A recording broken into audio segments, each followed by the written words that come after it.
দীর্ঘদিন ধরেই নকল ও নানা অনিয়মের অভিযোগ ছিল এসএসসি পরীক্ষা ঘিরে। তবে এবার সেই অনিয়ম ঠেকাতে কঠোর পদক্ষেপ নিয়েছে মাধ্যমিক ও উচ্চ মাধ্যমিক শিক্ষা বোর্ড। আসন্ন এসএসসি পরীক্ষার প্রতিটি কেন্দ্রে সিসিটিভি ক্যামেরা স্থাপনে দেওয়া হয়েছে নির্দেশনা।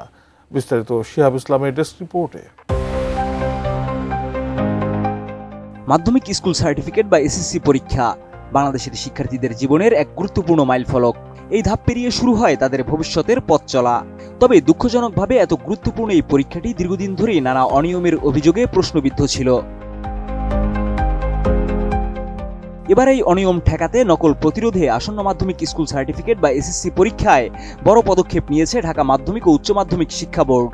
পরীক্ষা সুষ্ঠু ও স্বচ্ছ রাখতে প্রতিটি কেন্দ্রেই বসানো হবে সিসিটিভি ক্যামেরা। 25 মার্চ বোর্ডের পরীক্ষা নিয়ন্ত্রক প্রফেসর এস.এম. কামাল উদ্দিন হায়দার স্বাক্ষরিত এক বিজ্ঞপ্তিতে এ তথ্য জানানো হয়েছে। বিজ্ঞপ্তিতে বলা হয়, 2026 সালের এসএসসি পরীক্ষা শান্তিপূর্ণ, সুষ্ঠু এবং নকলমুক্ত পরিবেশে আয়োজনের লক্ষ্যে সব পরীক্ষা কেন্দ্রে বাধ্যতামূলক সিসিটিভি ক্যামেরা স্থাপন করতে হবে।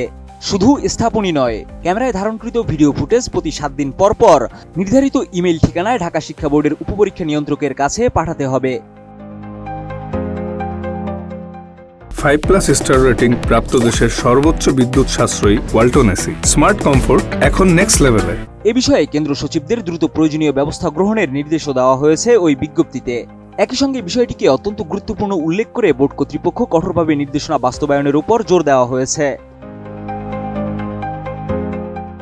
শিক্ষা বোর্ড জানিয়েছে, ডিজিটাল নজরদারির মাধ্যমে পরীক্ষার হলে সার্বক্ষণিক পর্যবেক্ষণ নিশ্চিত করা হবে। এর ফলে নকলের প্রবণতা শূন্যের কোঠায় নামিয়ে আনা সম্ভব বলে আশা করা হচ্ছে। পাশাপাশি কোনো অপ্রীতিকর ঘটনা ঘটলে তার নির্ভরযোগ্য প্রমাণও পাওয়া যাবে। এই উদ্যোগের ফলে পরীক্ষার্থী ও দায়িত্বপ্রাপ্ত পরিদর্শক উভয় পক্ষই আরও সচেতন ও সতর্ক থাকবেন বলে মনে করছেন সংশ্লিষ্টরা।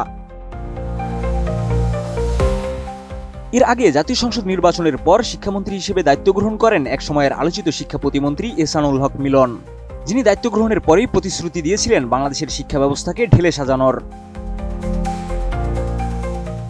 শিহাব ইসলাম, ATN নিউজ।